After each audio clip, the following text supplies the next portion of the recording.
Is this the default setting? Can I? All right. Good morning. And that's loud. I got my minister voice on. Let me bring it down some.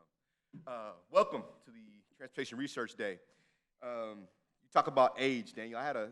While we're a little early, so I'm gonna just share a senior moment I had not too long ago. So I'm at an IHOP with my family, and we sit down, and the waitress comes out. She gives us the menus, and I'm flipping through. I already know what I want. I mean, who hadn't been to IHOP, right? But I'm just, what else do they have? What's new in the menu? So I'm flipping through the menu, and I get to this page, and it says 55 and up. And I had this moment, I am 3 years away from ordering off of this page. That blew my mind. I used to just flip right by that, but now I'm almost there to get my discount. So we'll see in the next few years or so. I want to thank TJ for that shout out he gave me. In the area of workforce development, particularly in transportation, the Department of Transportation, we've become very intentional about that. We've heard and seen the need, the cry for more professionals in this industry. And we can't just sit back and do nothing about it, right?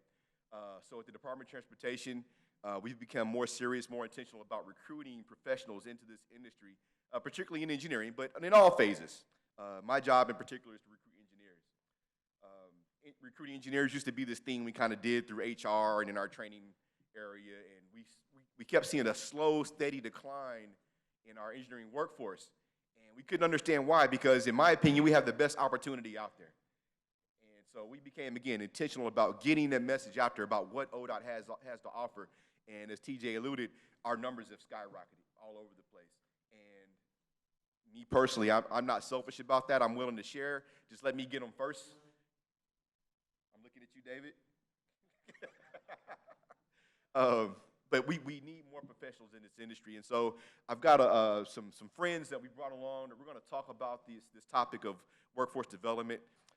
What opportunities are out here, what challenges are we facing, and how we can overcome them, right? So, I'm Anthony. I've been with the department for 26 years. Started off in roadway, and I moved over to the office engineer position where I helped coordinate the compilation of the 2009 spec book. If any of you still have that with a cover on it, hang on to that as a keepsake. And those of you who know what that book is, you know what I'm talking about. And then I've moved on to the division engineer position within that, and I oversaw the bidding of our highway construction projects. Very proud of the work that we did in that office. We moved that office forward. We do paperless bidding now, which is a big deal. I know you can't appreciate that the way that we do, but paperless bidding is a big deal for the agency. And then about a year ago, again, we shifted gears and we started the Engineer Workforce Development Division, which they named me, put me over, and it's my job now to recruit engineers and help them go through ODOT and have a fulfilling career. But enough about me. Let's talk about my panelists. I'm going to bring them up. If any of you know me, I don't do anything the normal way. So in the spirit of the upcoming, got some weight on it, Eric. You can tell me if you're heavy. In the spirit of our upcoming thunder season, I know we're all excited. I want to bring up our panelists in that fashion. Can I do that? They didn't know this was coming, so they're like, oh my God, what's he doing? All right, so I'm gonna need your help. Can I get some audience participation? Can I get a drum roll? All right, so coming in at playing the center position, we have let me get this right, the workforce director for the Association of Oklahoma General Contractors, the AOGC, Mr. Bryson Big Game Hunt. Help me welcome him.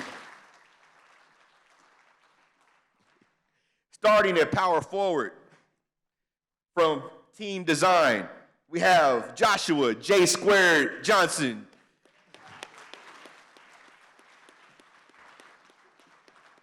I wanted to call him J-Dub, but it was taken. And last but not least, the star of the team, we have the Senior Associate Dean for Academic Affairs and Faculty Development from the University of Oklahoma, Dr. Randa, don't call me Rhonda, Shehab.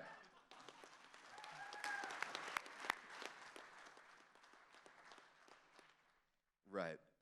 So this is you've seen panel talks before. This is meant to be more conversational than anything. So I have some questions for our panelists that they're going to answer or try their best to answer. But if any time anyone in the audience has a question, we have microphones up here. Most of you, I see you guys are afraid to sit in the front. This is like church. It's okay. I'm used to this. But if you have a question, please come up forward, come to the mic. We'd be glad to take your question, all right? But with that, let's get into it. So to our panelists, our first question. What workforce development challenges are you seeing in the transportation industry today? And then what opportunities present themselves in response to those challenges?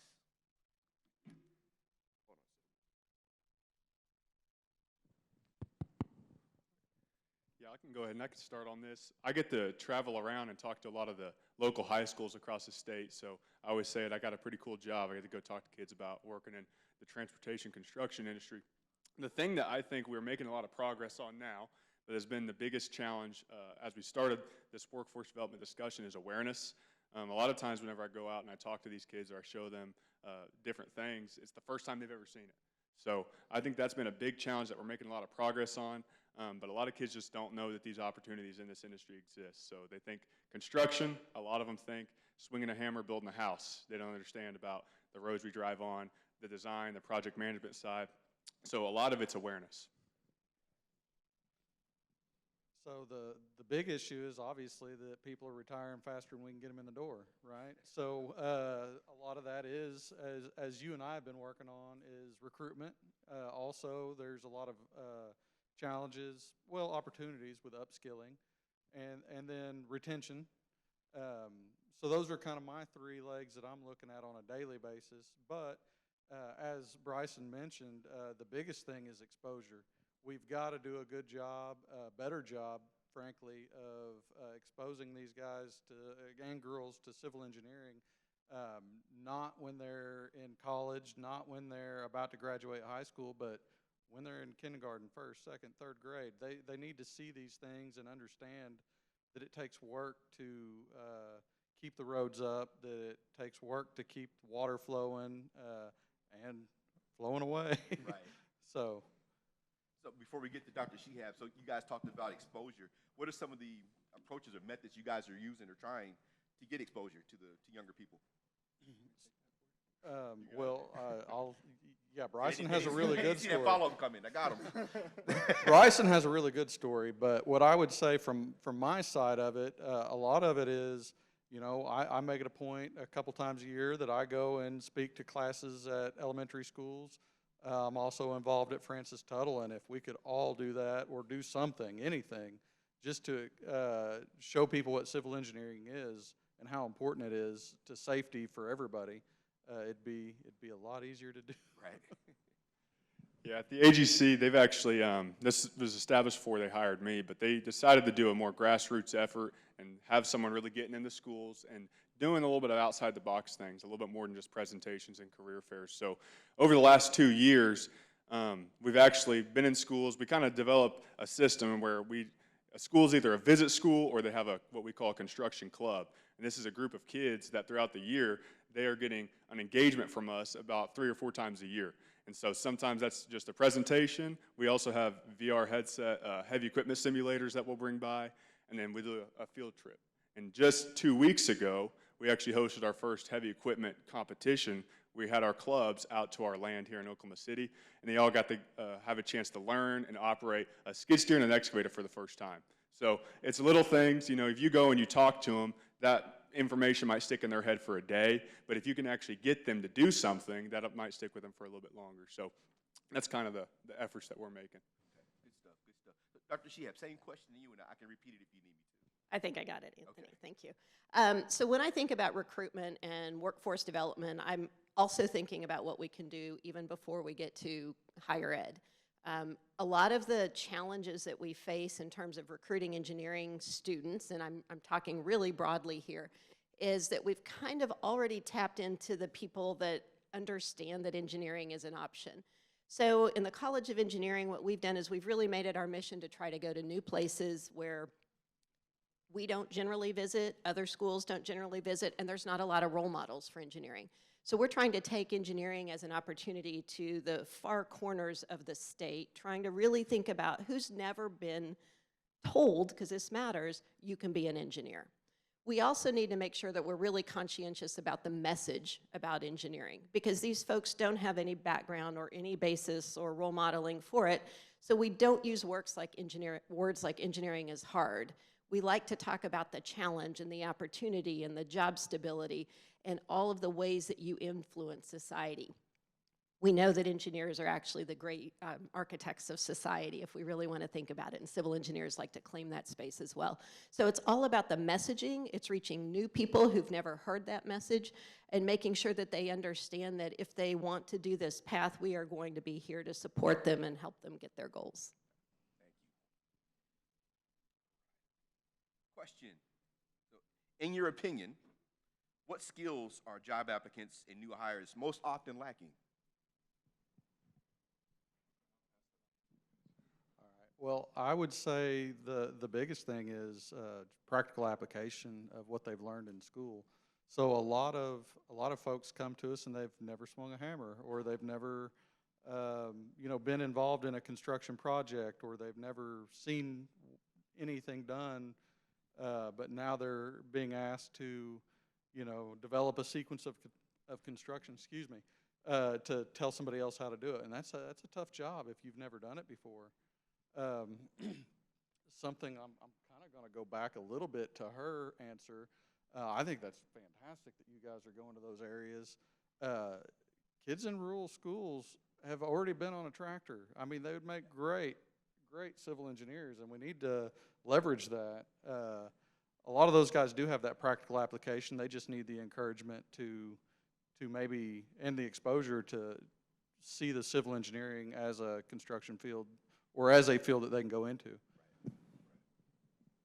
You guys want to tackle that one? No, I knew he was going to say something along the lines of that there, so I figured he could, articulate a little bit better. But I agree with that. I've heard from multiple people on the private contracting side say, if we can get a kid that can show up every day when he's supposed to be there, doesn't have to be an hour early and stay an hour late, but if he can just be there and then just do what's asked of him, not even anything more, said he'll stick with us for 40 years and he'll make a career out of it. So, but the number of kids that are getting in that can just do those two things, be able and willing, has declined over the years, unfortunately. So I'm going to speak about what we see in terms of their readiness in terms of coming into college, because that's the first step of workforce development. I think we all recognize that math and science and even reading and English are really important to getting through college, particularly engineering. And we are just not doing our job in this state. And so when we are tasked and are motivated to graduate more engineers, we're doing so with less preparation. And when we think about giving those opportunities to folks in more of the rural regions, it means that they're probably not exposed to the higher level classes that maybe the Edmond schools might have the opportunity to teach the students. So while we're trying to grow this workforce in transportation, we're also faced with more challenges in making sure that we have the students who have the skills. So in addition to trying to have some of those practical skills, which we hope our internships and things like that are providing, we also have to do a lot of work to make sure that they can keep up in the classroom, and we can really bridge those gaps from their preparation. We believe they can do it, they just haven't had the opportunity. Right. And I'll speak from a public perspective. One of the things that we've noticed is, and you can't necessarily call it a skill, but something that we look for is a work ethic. But not just a work ethic that says I work hard, but a work ethic that says I'm willing to initiate or to go the next step when it comes to learning this job or learning this industry. I'm kind of speaking to the students now. When you have that internship or that first job, I mean, your employer, and we'll be honest, they've already got a schedule for the day, a bunch of post-its and a calendar they're trying to fill. And so to add an intern or somebody I need to train as I'm going through this is an extra step for us. And so to have that intern or that new employee who is self-motivated, self-engaging is a plus. Because we're doing our best not to make you feel like you're that third wheel. Trust me, we don't want to make you feel that way, but sometimes that's exactly what it is. So having someone who's self-motivated, willing to jump in and get their hands dirty and ask questions, that's a great plus. So again, for all the students, you get that first job, get in. Don't be afraid to ask questions or to shadow your boss, find out what's going on, be self-motivated. The last thing they want to hear is, what'd you do today? You sat in the corner and just kind of twiddled your thumbs because you're waiting on somebody to tell you what to do. They're looking for somebody that's going to just kind of take the self-initiative and jump in and learn this industry. Next question. So what gaps exist in our educational system with regard to preparing students for the transportation workforce? And that could be K through 12, VOTEC, or even higher ed. I'll start, but I think we maybe already touched on some of those things. So certainly academic preparation is really important because what happens, and I'm going to pick on this generation, so yes, I'm older than all of you, but it sounds Are you really... ordered off the 55 plus already? I'm not talking. But what we see in this generation is that persistence, and I hate the word grit, but really grit is part of it, that willingness to keep pushing through the challenge is at risk, I think. The students have come up through a pandemic. That has changed who they are and how they have experienced things. They've been on virtual learning, which is a completely different type of environment. So helping them to develop that persistence, that initiative, I think is driven a lot by motivation. They have to understand what is at the end. And so when they can't see what is at the end, then why should they or would they be motivated? So getting these partnerships, getting the internship opportunities, really understanding what their career paths are, and I'm sorry for this mic, but is really critical to helping build that sense of motivation. And I think that's really an important aspect. I agree. Say much better. I mean, that's pretty well put. I think what Josh had said, his answer to the last question, just people that have those work experiences. And I don't know, I'm not a education savant, so I don't know how you get that in the education system. Maybe it's just like what you said, developing that grit. But kids used to come in and they'd have, they'd work from the time they were 14 years old. And as we've grown up and everything, that's becoming less and less the case with things like COVID. So absolutely, just getting the experience of what it's like to work has been kind of a big gap that we've seen. Yeah. And it's kind of follow up on that, identifying the gap, but then, in your opinion, what opportunities are there to bridge those gaps? No pun intended. I've got a few ideas. Let's hear them. Hey, Bryson does a great job bringing in the simulators and different things like that to those construction clubs. Engineering clubs need to be earlier and more often, and we need to do a better job of, like we've said all along, exposing people to civil engineering, and not just that, but the story, because it's a very important story, and without that meaning, it's a lot easier to talk people into, say, I kind of pick on mechanical a little bit, because, man, they get to blow stuff up. Who doesn't want to do that, right? But our job is very important as well, and I just think we don't do a good enough job explaining that to them early enough. If I could add on to that, so giving them that career vision, that motivation, I think a lot of times in the civil engineering profession, what we highlight are epic failures. We study those when we teach ethics. We look at all of those things that are very negative. And I think for this generation, and here I go again, I think positive images, positive contributions are really what matters.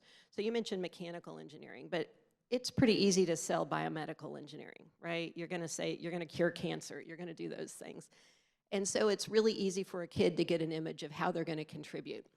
That really matters to these kids these days coming out of high school and out of college. They really want to know what impact they will have and how they will be making positive contributions. There's plenty there. We're just not always forefronting the right things, I think, for the students.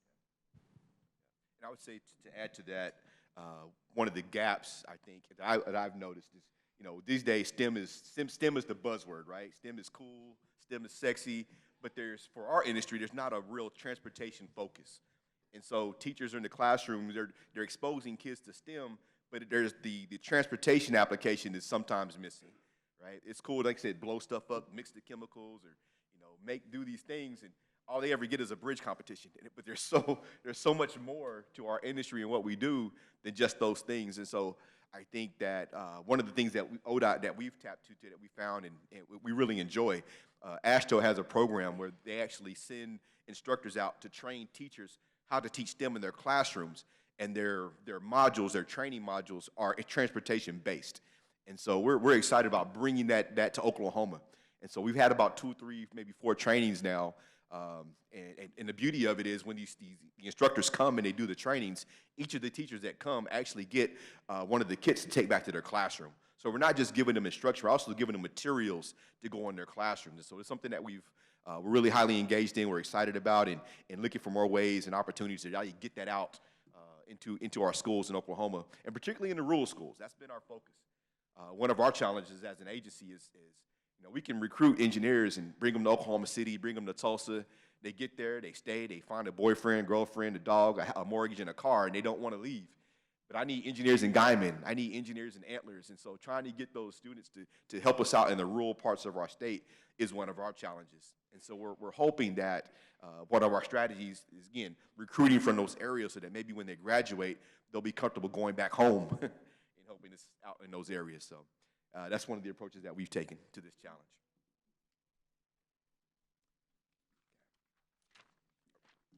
All for 'em. Next question. What role should employers play in training and upskilling employees, and how can they do it effectively? Yeah, I think this is something that, and what I get to do is one of my biggest griefs. Is you have to try to convince the employers that this is an investment you have to make. There are these gaps that exist. We all know it, but there's a lot of apprehension to actually making the investment into the young kids, and we got to kind of get rid of that. And so if you can't complain about not having the workforce and then not also be willing to invest in the young kids. And sometimes that means taking someone that doesn't know a whole lot, and you got to train them up. And that sometimes takes years. So trying to get rid of that stigma and just telling the employers, don't complain about workforce and then not be willing to invest in the young people. Absolutely. For us, you've got to train them up from the ground up regardless. I mean, we have applicants come in and they've got these just phenomenal GPAs, way better than what I had.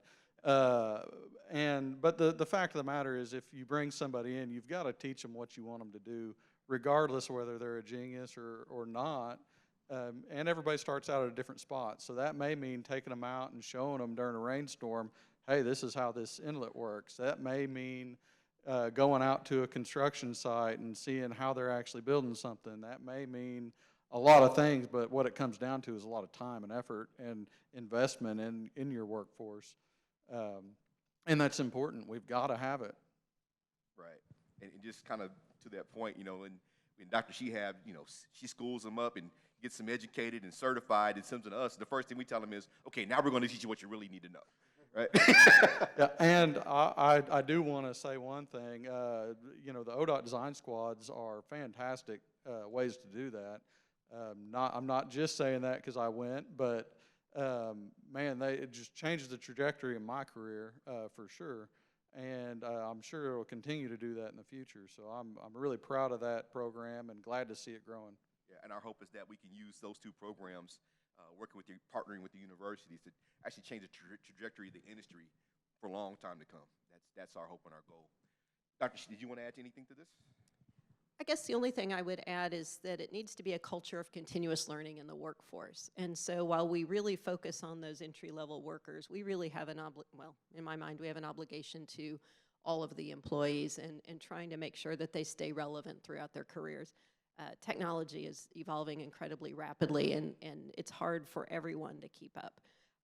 So how do we think about a workplace culture where we invest in our people continuously, making sure that they stay relevant and can contribute to the jobs? It's not easy, but I think you guys were touching on that concept. And I'll add this, just kind of in my experience in doing career fairs and visiting with students that we've been recruiting, one of the things they're looking for from the employer is an opportunity to cross-train, right? I don't know, I haven't been on that side of the table, but we imagine that, we hire a young engineer to come and do this one thing, right? And in their mind, it's like, I'm going to do that forever? I don't want to do that forever. But they want to learn how to, to design a bridge, design a road, and how to do traffic control and all those things that go with it. And so the opportunity to do that is appealing to students and applicants as they're trying to enter our workforce. So maybe as employers, we could be intentional about that, putting it on the table as we're talking to them. Hey, you come work for me. I need you to do this one thing, but over time, we're going to train you how to do some more things.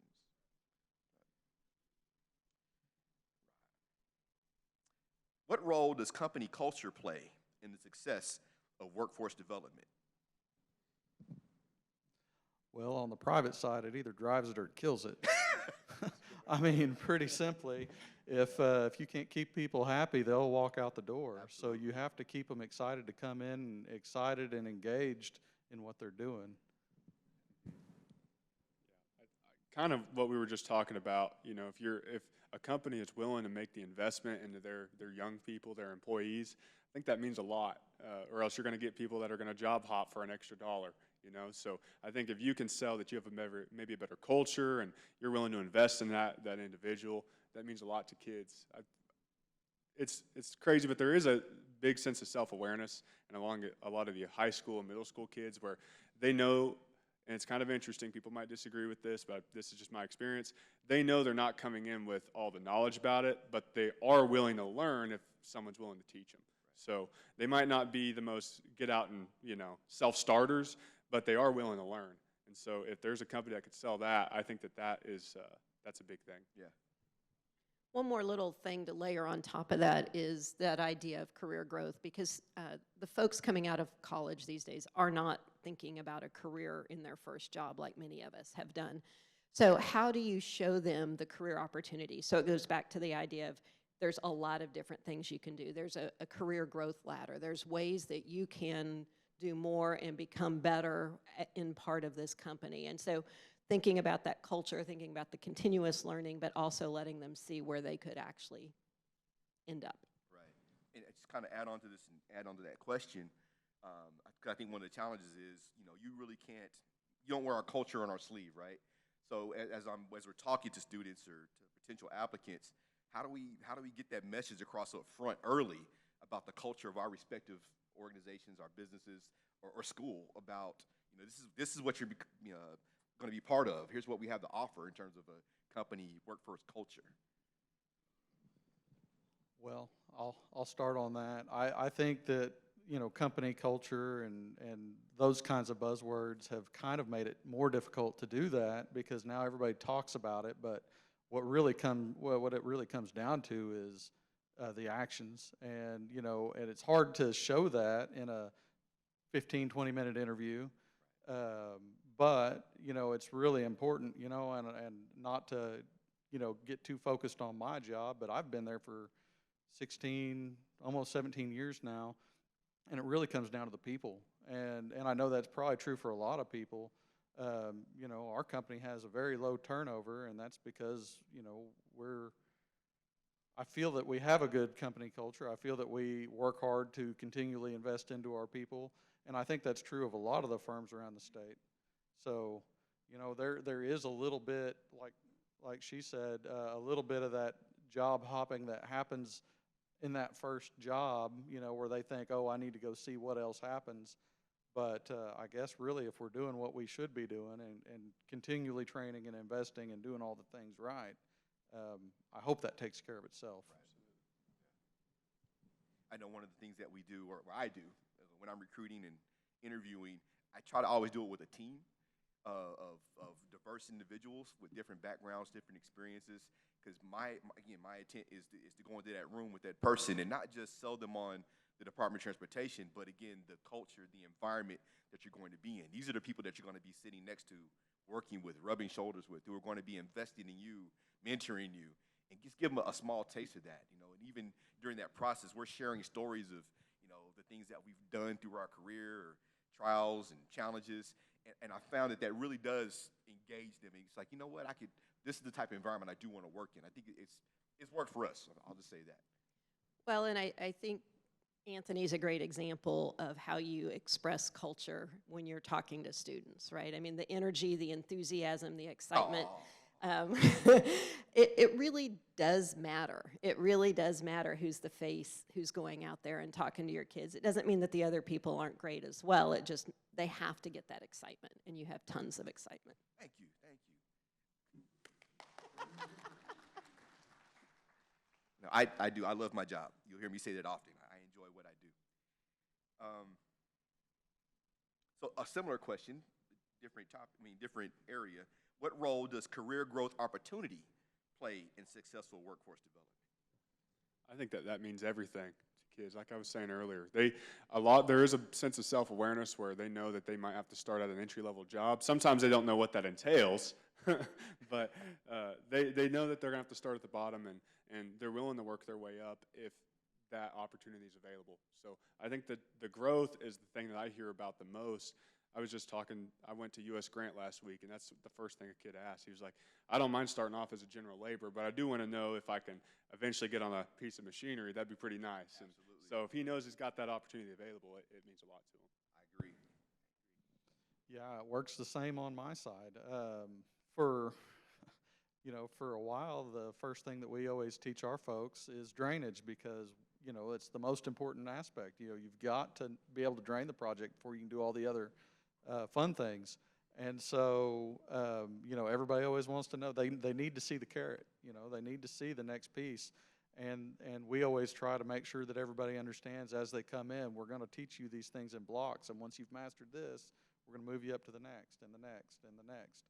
And you have to be active in their growth, and you have to make sure they're active, because that's the main thing, is they have to be pushing. Okay. And I think for us, one of the things I'm intentional about in terms of exposing new engineers, young people to those career opportunities is making sure they get to meet the people who are currently in those roles. Sometimes it can be intimidating when you just started off and you're like, man, I could be chief engineer one day, but you're standing next to a TJ Dill. He's like 6'8". And it can be into like, I can never be that. But you really can. And once you get to know the people in those positions, they're just regular people once you get to know them. And it didn't have to take anything special. And if they really sat down and talked with us, they'll find out we weren't the smartest ones in the class either. So, they get to understand these opportunities, they're real and they're achievable, they're possible. And if I shadow the right people, if I pay attention to the right people, maybe I can find myself in those opportunities.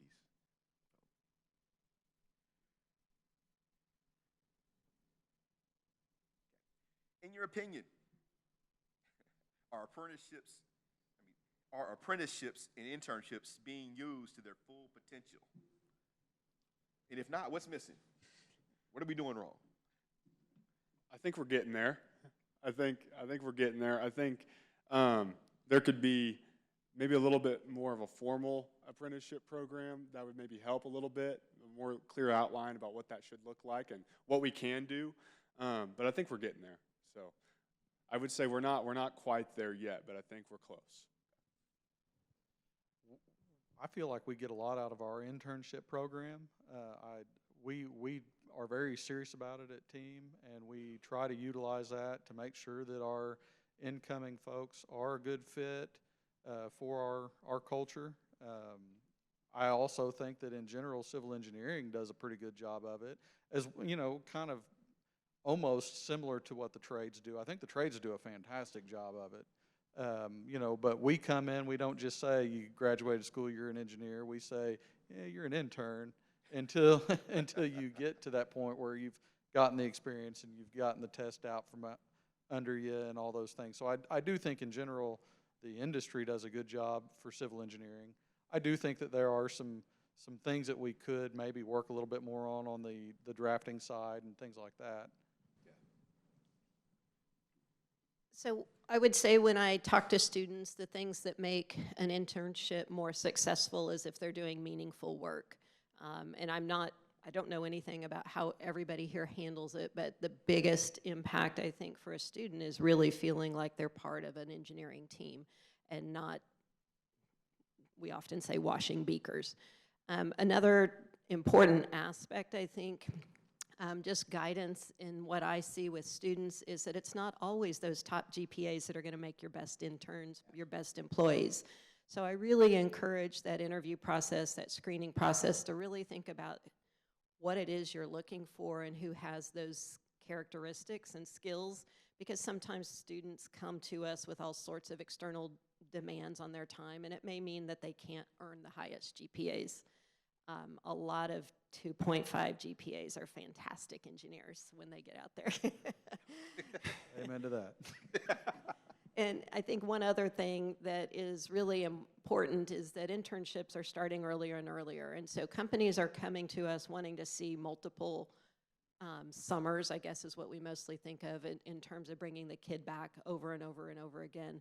That's not always what the kid wants. So I think finding a way to stay engaged between August and June or May, whenever they're in school, maybe offering little remote opportunities to stay engaged, might help with that kind of ladder, that continuity, engaging the students in the companies or the agencies that are trying to recruit them.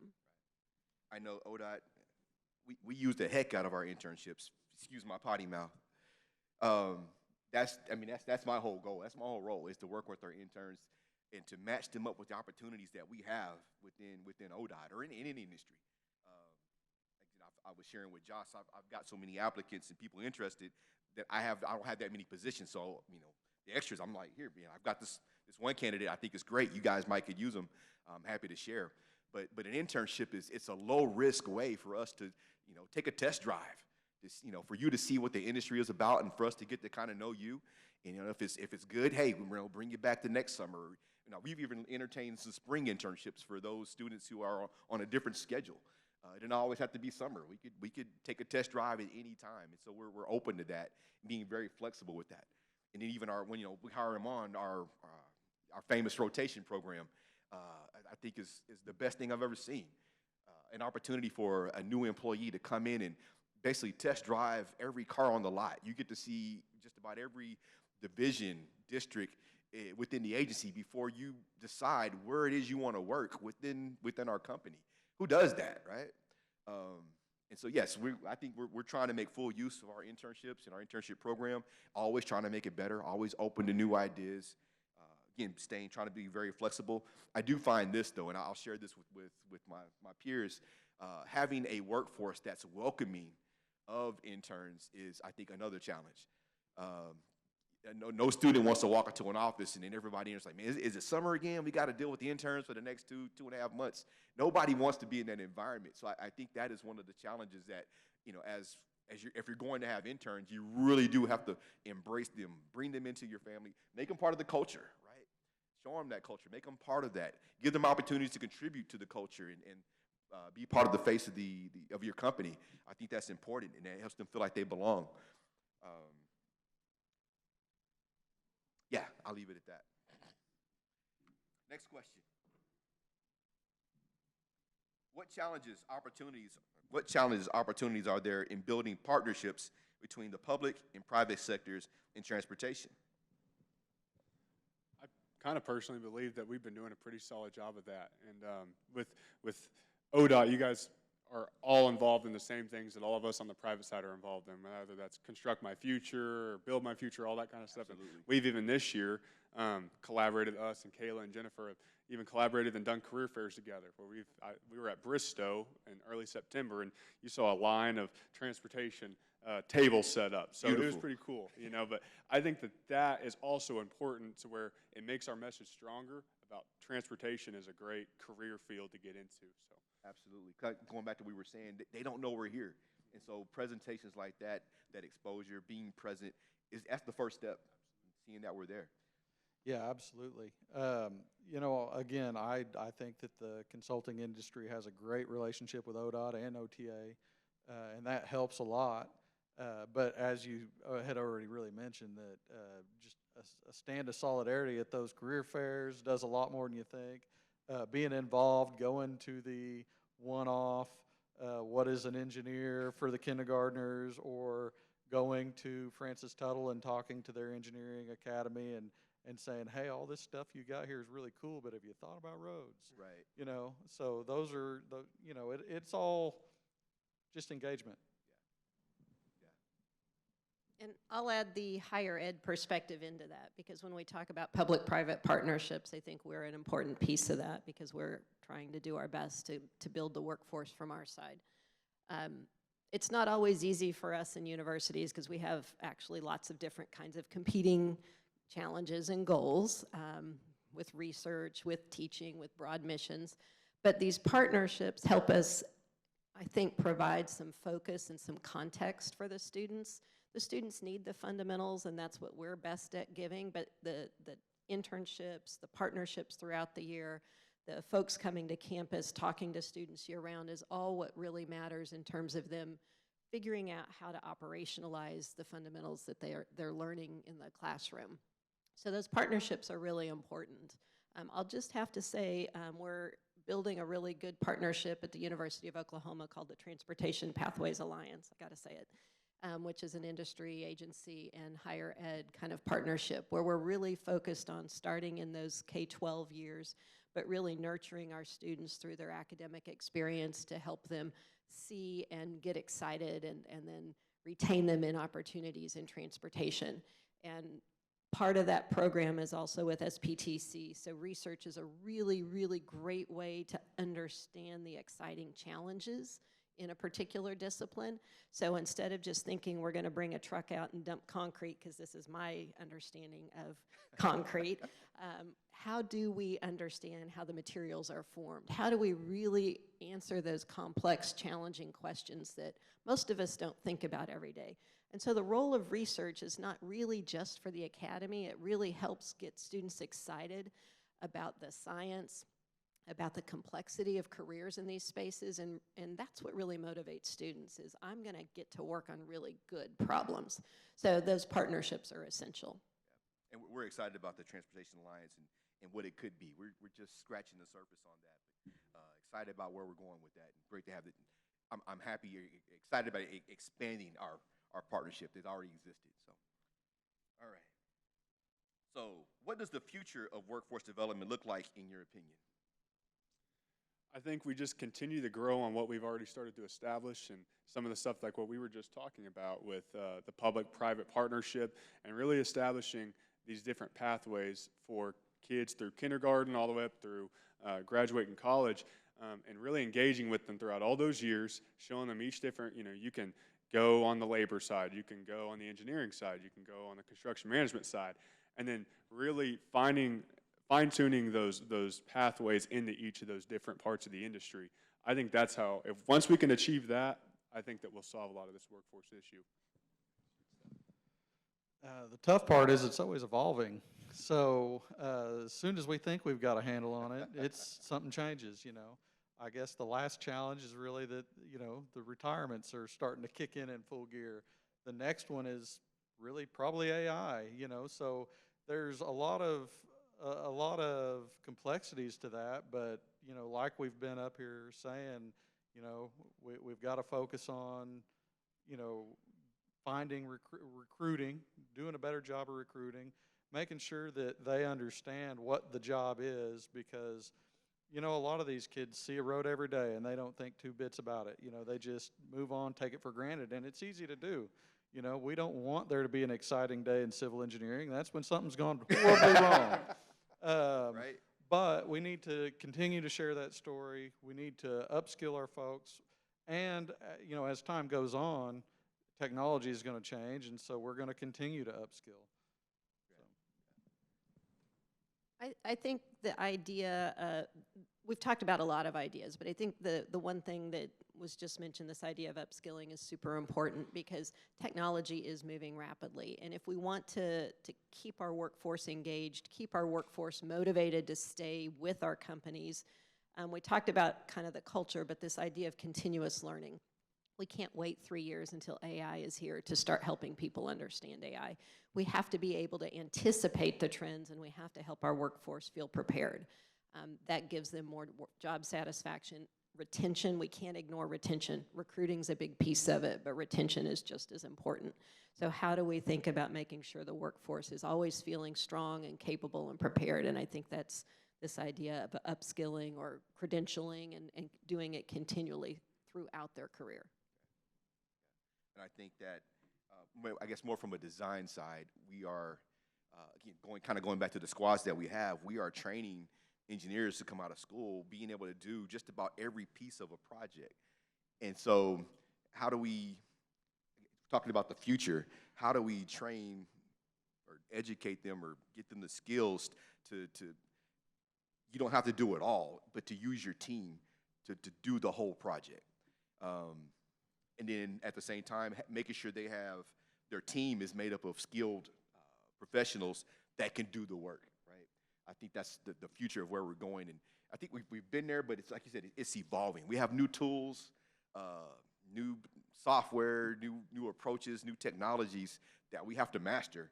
And at the same time, continue to do what we've always been doing, right? I mean, asphalt's still black and concrete's still gray, and we got to figure out how to put it down efficiently and make sure it stays there for a long time. Next question. You touched on this already. How is automation and AI changing our workforce needs? And what challenges should we expect as a result of that? Well, like I said earlier, you know, we're still going to need the workforce, but we need them to be a little different. We need them to upskill and to understand AI and how to use it and how not to use it. And, you know, in terms of automation, you know, you've got to understand what you're doing there as well. Garbage in, garbage out. So really it requires a more skilled workforce. So I would say it requires a differently skilled workforce than what we have been teaching them and where they have come from. And I think they have the capabilities to do it. So I don't want to create value differentiation there. I just think we haven't done a good job helping our workforce be prepared.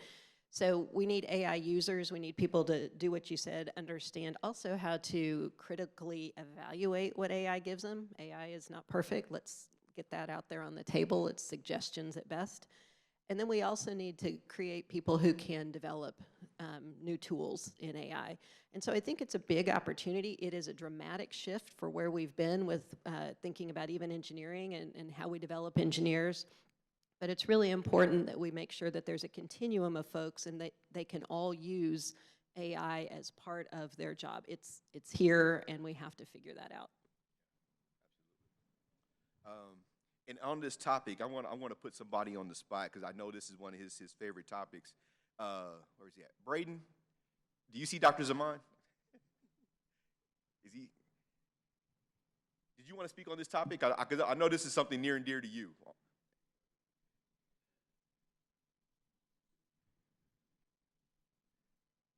I picked on Braden because he was scared I was going to call him out. So.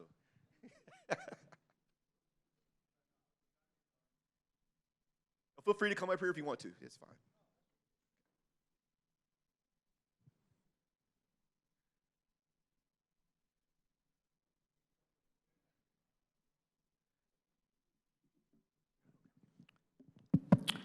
Thank you so much.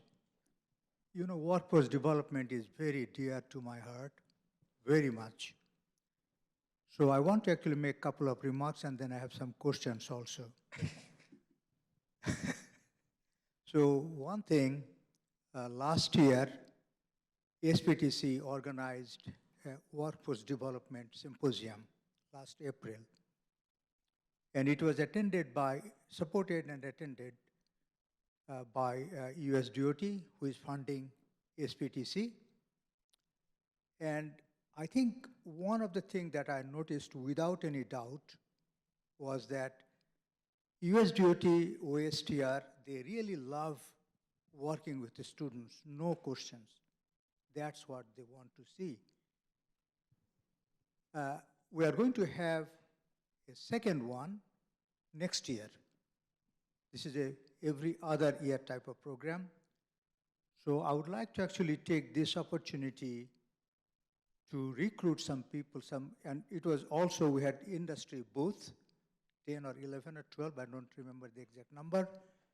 So maybe let's keep this dialogue going. For in the workforce area, I believe that we all need to work together. We all need to work together. We need to do our part. The other thing that I have seen myself is that transportation is not only engineering, Randa. It's nowhere close to that.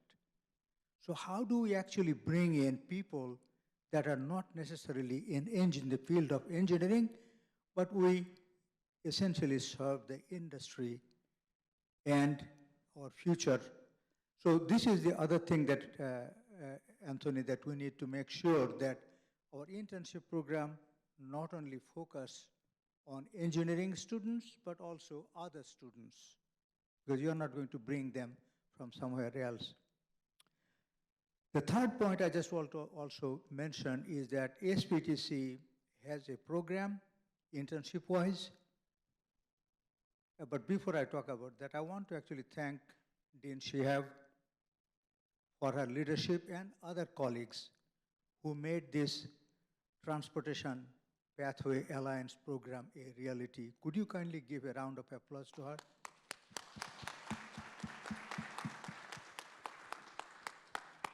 Generally, I am more of a positive person. So in 2016, when we lost funding for SPTC, we could have given up and then say we tried it, we did not make it this time. But instead of doing that, we doubled our effort. And my colleagues at ODOT would know. And in 2022, we are successful. And so this is one thing that I think I am really excited, that Pathway Alliance, because it's a grassroots level type of organization, right? That you bring in students. Nothing is more exciting than involving undergraduate students in research. Micah, do you agree with me? Let's bring more undergraduate students to our lab. Can we take this as a challenge? So I think we all need to work together in order to make sure that we are able to do what you want to do, bring in more students, recognizing. So I do not know, I think this is a dialogue. It's not only starts here and ends here, Anthony. I think we need to keep talking. We need to keep talking, and I'm so glad that Oklahoma, so AOGC is represented here, Bobby Stem. So I think this is very, very exciting, and I hope that it continues. My question actually to the panel here is that I'm a little unclear. Now we talk about the engineering or in terms of technology and AI, right? And you already answered this partly, but how is it going to actually reshape our workforce? Are we even, Randa, we are addressing it at the university level to educate our students? I'm not so sure. But before you answer that, this year, SPTC has the largest number of interns, over 90 interns, because it's a regional transportation center. And generally speaking, we have 50, 55. This time we have 90, Anthony. But not only in Oklahoma though, Arkansas, Oklahoma, New Mexico, Texas, and Louisiana, right? And the way these things work is that SPTC has money from ODOT and from US DOT. We contribute only a small part of the overall internship program. So let's say a company spends $5,000, $6,000 for, these are primarily summer internship, right? So $5,000, $6,000, but SPTC provides only $1,000 and the company provides the rest. But nonetheless, the student gets trained 10 to 12 weeks, company gets some help and future workforce, and also it serves what ODOT and US DOT would like to do. So this is something that I think if we can continue, can you show again how many companies are represented here? Could you raise your hand? I see more companies than, David, you did not raise your hand. Okay. So anyway, if you would like to actually take benefit of this in the next summer, I think that would be wonderful. So Miranda, do you think that we are really addressing these AI issues in the academic level and bring in these people and see that, okay, you are really, because transportation is getting more and more exciting. It is not low technology anymore. So how do we bring that excitement to the workforce? That's my question. Thank you. Thank you, Dr. Zaman.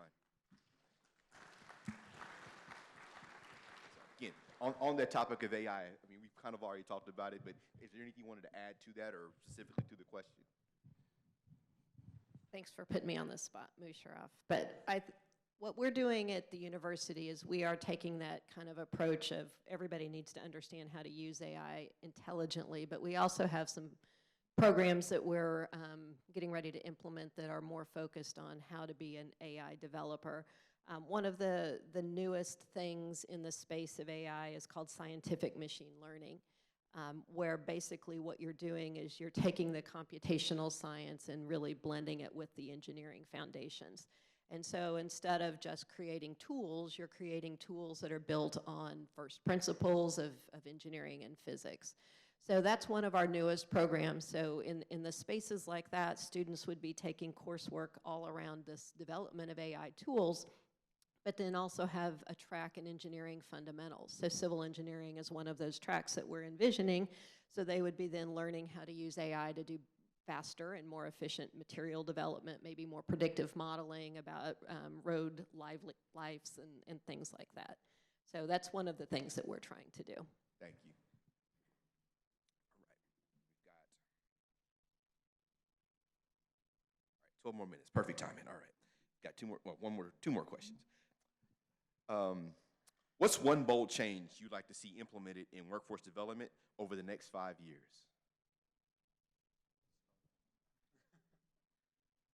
One bold change. Again, I kind of have already touched on this, but we need more employer buy-ins just to that, to the young people, and it just needs to happen. We can't keep looking for people that have X amount of years of experience. You know, you got to build that experience with them. So that would be the thing that if we could figure that out, I mean, that I would lose a little bit less sleep at night. But yeah, so just if we can make that change with the employers really understanding that that's more valuable maybe than someone with 20 years of experience or even just as valuable, I would like to see that implemented. Absolutely. There's a few things, but one thing that I want to start with is, you know, incentivizing civil engineering. I want to say, you know, a huge deal was Nicole Miller authored a bill that will give tax breaks to incoming civil engineers, and I don't know all the specifics of that. David Streb could probably answer a lot better. But that is a huge deal, so that kind of gets them interested, right? That's what the mechanical started with. But with that, we also, like we've been saying, we've got to have people who are excited and engaged. I just saw Dr. Lay walk in the door. There he is. Talk about excitement, right? Talk about excitement. Concrete brings people together, right? I still love concrete. I loved it so much, I ended up marrying the girl that sat next to me in his class. So, but no, I mean, we've got to have those exciting, dynamic folks. He has a YouTube channel about concrete. I don't know if you're subscribed, but I am, just saying. But no, we have to have that engagement. We have to have that excitement. We have to tell our story. It's you know, this is a big multi-pronged, you know, ball of string, and we're trying to make sense out of it. But there are a lot of bold things we need to do. We just got to get out there and do it. Okay, because we had these questions in advance, I kind of pondered this because this is the space that I like to live in. And my answer really deals with the process of education. So as you know, the current system is we somewhere by 8th grade, 9th grade, we decide what our students are going to do. Are they going to be skills-based? Are they going to go into VOTEC systems? Are they going to be taking the advanced math so they can do STEM? Or are they going to sit somewhere else in the higher education system? Then when we get to higher education, we have associate's degrees, which do a fine job. We have our bachelor's and our master's and our PhD. We've lived in this model for a really long time, and I'm very comfortable in it, so I'm not sure I'm comfortable with what I'm about to say. I think if we really wanted to be bold, you said bold. Bold. we should really think about shaking this all up. The way that academics work, once you get into college, whether it's associates, bachelor's, or master's, is we start with gen ed. First semester, take your English, take your political science, take your history. I'm going to retract, has nothing to do, but does not motivate students for their profession. And I'm still in strong support of gen ed, but I really am thinking about flipping this model. So when we send students to community college to complete an associate's degree, maybe it shouldn't have those gen ed components. Maybe we start thinking about two-year degrees that are more kind of technical based, more skills based. Then maybe we introduce a 3-year degree. There is a place for gen ed. It helps us with critical thinking and with problem solving and thinking about broader impact systems thinking like you were talking about. Maybe in a 3-year degree, we have some kind of hybrid model where we still have mostly somebody who's learned some of those technical skills, but now we're giving them that broader context to a degree. And then maybe a 4-year degree doesn't completely transform, but we've started with this knowledge and the skill basis, and we add in the gen eds when they're ready to start understanding systems perspectives and systems thinking. Because I don't know what history and stuff really helps us when we're that young. But layering it on to understanding the context for building turnpikes through neighborhoods is really a useful skill. Then we can think maybe about a 5-year degree that's for folks who want to earn professional licensure regardless of whether it's civil engineering or not. And then we still have our traditional research tracks. I don't know. I'm just trying to brainstorm on this, but it really seems like that addresses some of the issues with motivating students, with perhaps not creating such discontinuous or unconnected pathways, but thinking about pathways that have kind of a scaffold through them so that a student doesn't choose A or B, but a student starts building that knowledge along the way. So I don't know if anybody wants to talk about that. I'd be happy to brainstorm.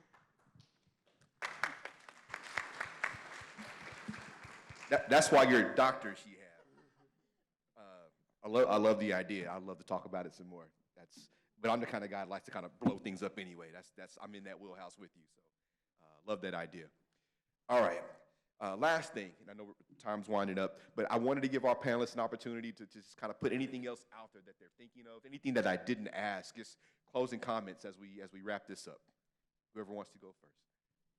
I kind of already said this, but I hear it all the time, and I am younger too, but I hear, the kids these days don't have this or that, and I think we can bog ourselves down into shutting these kids out and not giving them an opportunity if we keep thinking that way. So I'll just say this, kids are not dumb, they're not unmotivated, they have just a different set of skills, and so we got to figure out, when you're trying to tackle this workforce development issue, don't give up on the young kids yet.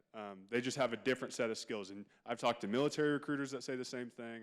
I talked to people within our industry and with other industries. They're saying the kids are just wired a little bit differently, for better and for worse and different reasons, but you got to figure those out. I can't figure those out, just sitting here thinking about it, but we can figure that out and then utilize what they excel in, then I think that we won't have that excuse to use anymore with the kids these days just don't know A, B, and C. So. Also, we did that to them. Yep. Exactly. So, just following up and kind of closing out, I was one of those kids from a rural school, so I'm really interested in the push out to the rural school, trying to get their engagement as well, because I never heard about civil engineering when I was a kid. I heard you're going to work, boy, right. And so that's what I thought I was doing, and until somebody said, hey, no, you need to go to school. And then I had a series of lucky events that led me to civil engineering. And that's, kind of the deal is if we don't know about it, how do you get there? Right. And so that's why I kind of focus on sharing that story and remaining engaged and trying to expose them at an earlier age. I would say I'm optimistic, but I think the better word is excited, because optimistic sounds like we don't actually have anything going for us yet. So I think it's an exciting time for civil engineering. I think looking at the fact that the agencies, the private companies, the universities are all engaged, and the state legislature are all engaged in this together. We are at a point where we have more opportunity than we've probably seen in a very, very long time. So I think the excitement is there. I think we all understand that. To your point, we try to avoid talking about students from a deficit model. Everybody has potential. The gaps are real, but that doesn't mean that the potential isn't there. So it's up to us, maybe us as educators, but you all play a really critical role in showing them pathways and careers to help them understand what the opportunities can be.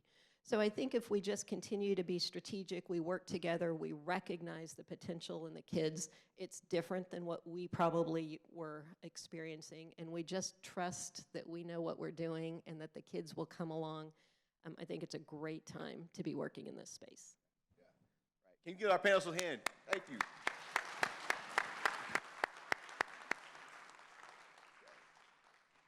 Appreciate your time, insights. Right. As we transition to the next part, I'm sorry, Dr. Zaman. Right. So we're transitioning to a networking break and poster demo viewing. Please take time to view the work. The students have worked really hard. They would love for you to come by and see what they've done, ask some questions. But at this time, if there's nothing else, you're dismissed until the next, until 10:30.